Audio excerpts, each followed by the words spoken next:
দেহের ক্ষতি করে। এখানে অনেকে হয়তো মাসালা নিয়ে আসবে, হাদিস নিয়ে আসবে, কোন ইমামে বললো, রাসূল কোন হাদিসে বলেছে, অনেকে অনেক যুক্তি দেখাবেন, কিন্তু একটা হাদিস বলে যায় রাসূল সাল্লাল্লাহু আলাইহি ওয়াসাল্লামের সামনে এক সাহাবী তার দেহের মধ্যে আঘাত করতেছিলেন। কোথায়? দেহের মধ্যে আঘাত করতেছেন। রাসূল সাল্লাল্লাহু আলাইহি ওয়াসাল্লাম এই সাহাবীকে উদ্দেশ্য করে বলতেছেন, হে সাহাবী, তোমার অধিকার নেই যে তুমি তোমার দেহের মধ্যে আঘাত করতে পারো। দেহের মালিক কে? পা থেকে আপনার মাথা পর্যন্ত এত সুন্দর করে আঘাত করছে, তিনি কে? তবে আপনি হয়তো মনে করছেন আমার হাত, আমার পা, আমার দেহ, না, দেহের মালিক কে? আল্লাহ। অতএব এই দেহের উপর আপনার আমার বলবেন যে অহেতুক কোনো আঘাত করা যাবে না, নাজায়েজ। তাহলে চিন্তা করেন, দেহের উপরে আঘাত করলাম, সে আঘাত কি পরবর্তীতে সারবে না? সম্ভব। কিন্তু আমরা দেখবেন টাকা দিয়ে যে ধূমপানটা আমরা করে থাকি, নাকি বলেন? মন খারাপ করলে অনেকে কথা ঠিক ছিল, কিন্তু এইদিকে গেলেন না। টাকা দিয়ে আমরা যে জিনিসটা ক্রয় করি, সেটা কিনে আপনি আমি খাচ্ছি, এটা তো শুধু দেহের উপরের ক্ষতি নয়। এটা হাদিস দেন, হাদিস আনবেন না, মাসলা ইজমা কিয়াস আনবেন না, এমনি বিবেককে জিজ্ঞাসা করেন। রাসূল কিন্তু দেহের উপরে আঘাত করার কারণে সাহাবীকে নিষেধ করে, বাধা দেয়। তাহলে যে ধূমপান করার কারণে দেহের শুধু না, আপনার আমার দেহের ভেতরের কর্মচায় ক্ষতি হচ্ছে, তাই এখন বলেন যে দেহে আঘাত করলে রাসূল যদি নিষেধ করেন, তাহলে ভেতরে যে ক্ষতি হচ্ছে, এটা কি নিষেধ করার বিষয় কিনা?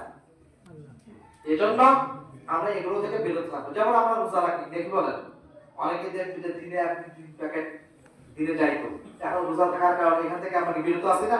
আলহামদুলিল্লাহ, এটা আপনার আমার কি জন্য সুসংবাদ।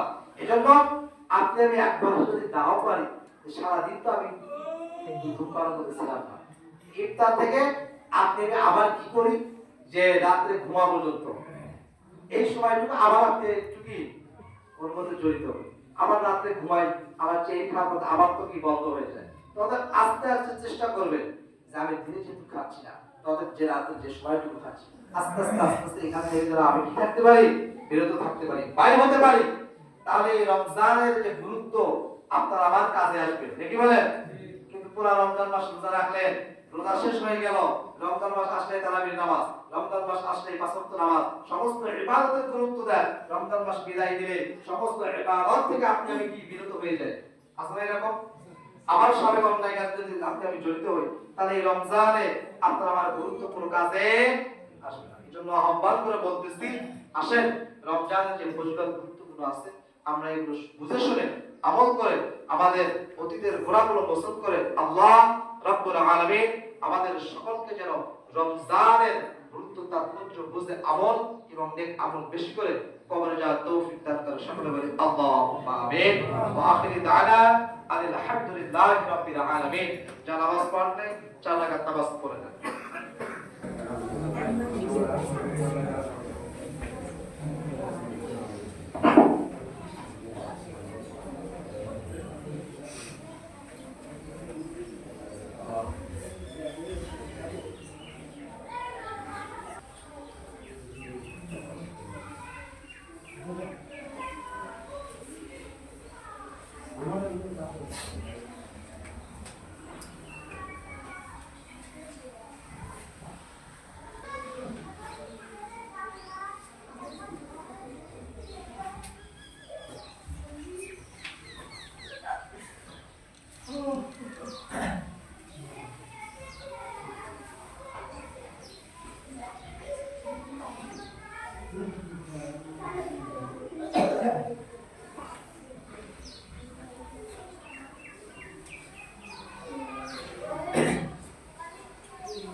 الحمد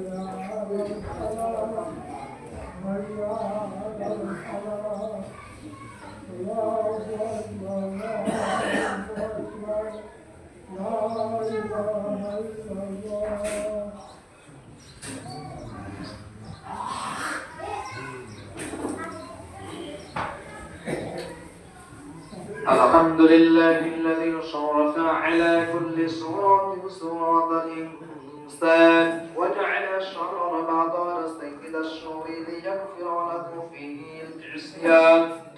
أشهد أن لا إله إلا الله وحده لا شريك له وأشهد أن سيدنا ونبينا مولانا محمدا عبده ورسوله. أيها الناس فاعلموا أن الله تعالى كتب عليكم الصيام فجعله استحاقا للأبدان ومطهرا للقلب واللسان. قال رسول الله صلى الله عليه وسلم: إذا جاء شهر رمضان تفتحت أبواب الجنان وغلقت أبواب النيران وصفدت الشياطين للإيان. فإذا كان أول ليلة من رمضان هبت ريح من تحت العرش فأصرفت لأوراق الجنان فيقولون الحلوين إلى ذلك ويقولون ما هذا الشهر يا رضوان، فيقول هذا شهر رمضان الذي تغفر فيه الذنوب والعصيان. فيقولن يا ربنا اجعلنا في هذا الشهر من عبادك أزواجا تفر أعيننا فيهم وأعينهم بنا يا كريم يا منان. روي عن ابن مسعود أنه قال: من عبد السماء رمضان في إمساك والسحور وذكر الله تعالى وحلله وحرمه ولم يرتاب فيه فحشة إلا انصرف منه رمضان يوم ينصرخ وقد غفرت ذنوبه كله ومن الله له بكل التسبيحات والتهليلات بيتا من الجنات من زمرات حجرات في جوفها ياقوت الحمراء في جوف تلك ياقوت لخمسات من درة وجوف فيها جسدا من الحرور العيب. إخواني انتبهوا بأمر صومكم وأعطاكم مما يبلغكم ويردكم عليكم فأطوب لمن صبر عن الحرام وأفطر على الحلال وقف لسانه عن الكذب والافتراء والنية والنقل وعلى الحسرة والحسنة للمسلمين. أقول بأجمعكم اللهم ارحمنا برحمتك يا أرحم الراحمين. الحمد لله رب العالمين. أعوذ بالله من الشيطان الرجيم. شهر رمضان الذي أنزل فيه القرآن هدى للناس بينات من الهدى والفرقان.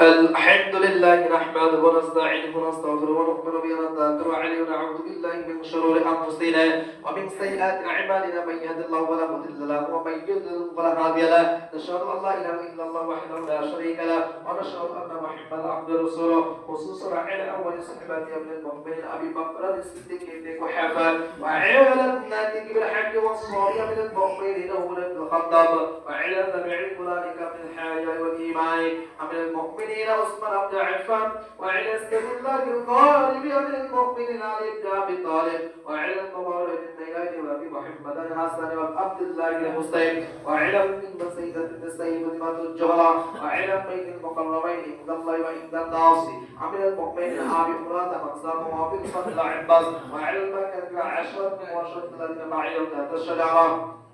اللهم اغفر لجميع المؤمنين والمؤمنات المسلمين والمسلمات برحمتك يا ارحم الراحمين. اللهم انصر من نصر محمد صلى الله عليه وسلم واجعلنا منهم افضل من خرج محمد صلى الله عليه وسلم ولا تجعلنا منهم عباد الله رحمكم الله. ان الله يامر بالعدل والاحسان وايتاء ذي القربى وينهى عن الفحشاء والمنكر والبغي اعظكم لعلكم تذكرون. اذكروا الله تعالى يذكركم وادعوه واستجب لكم ولذكر الله تعالى الله عز وجل وذم عبد وعذاب واكبر.